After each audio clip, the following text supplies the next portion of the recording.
I just got back from the park, and getting home from the park was relatively easy, as you would probably expect. Getting there, on the other hand, was much more difficult. And the reason for that is that apparently this weekend, or rather today specifically, there was a 10-kilometer race organized, which means that one, there was a lot of streets that were blocked off, and in fact, the access to the park was completely blocked off. And number two, there was a crap ton of people. I don't know the exact amounts, but we're talking in the thousands and thousands of people. So had to make a couple detours to get there, trying to find a way, ask a couple different people, like, working security and stuff like, hey, how do I get to the park itself? Not to the race, beyond the race, to the park that stands after the racetrack. And unfortunately, it's a closed race, so you can't just cut across because, you know, there's a lot of people running, so that would probably not end well. So I understand why they did it the way they did. It's just very complicated for someone just trying to go to the park for a walk. Turns out eventually, okay, in the main area, once you go there, there's a place where you can kind of like go over the finish line and you can access the other side, which leads to the park eventually. So I eventually made it, but it took me a good 15 minutes longer than usual, which is something that usually takes me 15 seconds. It's like walking, and just to get from point A to point B, which would normally take 15 seconds, took me 15 minutes. But eventually I made it and I got to take my walk, same as usual. In fact, I would say there might have been slightly less people in the park because everyone was just so focused on the race. And also, probably partly because access to the park was kind of difficult to figure out. So, there's probably a lot of people that just chose to not go to the park today. So, anyway, go for my walk. Uh, take my time, chill, enjoy nature, everything. Try to ignore all the people with the bells going, woo! Like, I get cheering people on, but why the bell? Like, I feel like if it was me ringing the bell nonstop for like an hour, I feel like I would end up annoying myself, let alone everyone around me. But anyway, doesn't matter. Mostly enjoy the walk aside from those couple bell people. And on the way back, I decide to take a break and just enjoy the day because it's very nice, very cool. So I find a nice place on the grass at the top of a hill overlooking a nice little valley, very quiet spot.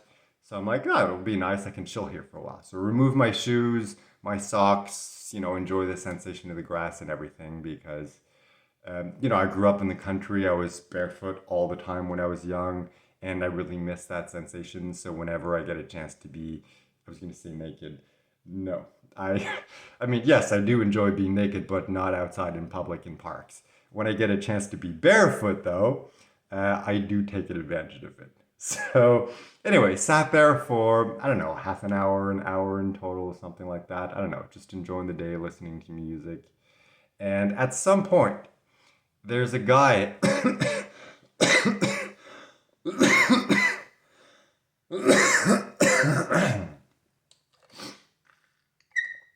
So at some point, there's a guy that walks across the valley with two dogs, and he's throwing a bright orange frisbee to one of the dogs, and the dog runs and gets it and brings it back, and he throws it again. And he does this a couple times until one of the throws veers off course and goes into the shrubbery. So there was kind of like a little island of vegetation with like trees and plants and stuff like that. And basically, the frisbee went into the edge of that. And the thing is, the dog, for some reason, like it went after it, tried to find it, but could not find it, which I find kind of strange because it's a dog. Its sense of smell is super good. It knows the scent of the frisbee. It should have been able to pinpoint it very easily, but for some reason it couldn't.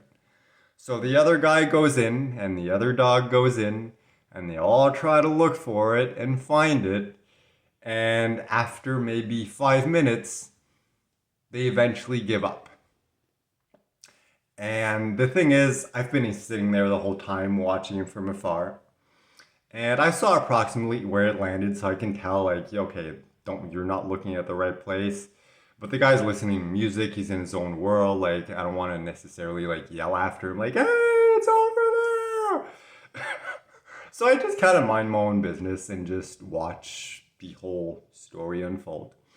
And eventually, he abandons and starts walking and happens to walk near me. So when he gets near me, I'm like, hey, I saw where it landed approximately. You were looking a little too much to the left. If you want to go back and look, try looking a little more to the right.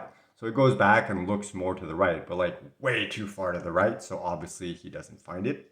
And once again, gives up and walks off in a different direction this time. So I can't tell him, like, it's there.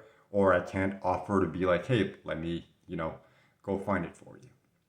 Because to me, like, from where it landed, it's like, all right, first of all, the dog should have found it. But also the guy saw approximately where it landed. It's not math. It's like, it's not, rocket science. It's a bright orange Frisbee in an ocean of green. It should be relatively easy to find.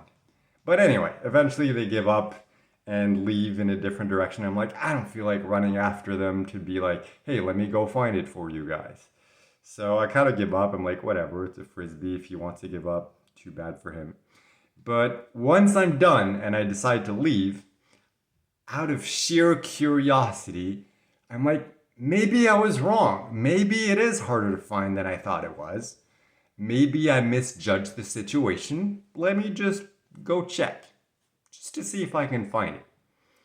And it literally takes me 15 seconds to find it. Now, of course, the guy is long gone, so I can't give him the Frisbee, so I just throw it back into the grass. That way, if he happens to come back this way, he can grab it. If not, someone else with a dog. But it's just funny to me how two dogs who have a very, very good sense of smell could not find it. A guy who threw it, who saw where it landed, could not find it. All three of them gave up, abandoned the Frisbee, and it took me literally 15 seconds to find it. I don't know, it blows my mind. Maybe they're city people, they're city dogs, and they're just not used to looking for stuff in nature. I don't know. To me, it's just simple math. It's like, oh, it landed approximately here. Let me move the vegetation aside and look and try to find. Oh, there it is. Cool. I guess it did not occur to them. Anyway, so yeah, that was my story for the day. And by the way, if you're new to the channel and you're like, why the hell is this guy telling a story about a guy, two dogs, and a Frisbee when this channel is supposed to be about cancer? Well, the reason for that is it's not like a cancer channel. It's not supposed to be about cancer. It's a storytelling channel where I share my life and the events and everything that goes on. And it just happens that I currently have cancer, so a lot of the times that's what I talk about. But not all the time. So there will be random, to some people, if all you care about is, cancer stories and stuff like that, pointless stories. But that's just who I am. And that's the kind of channel this is. So hopefully you enjoyed it. And hopefully you're having a great day wherever you're watching this from. And I'll talk to you tomorrow.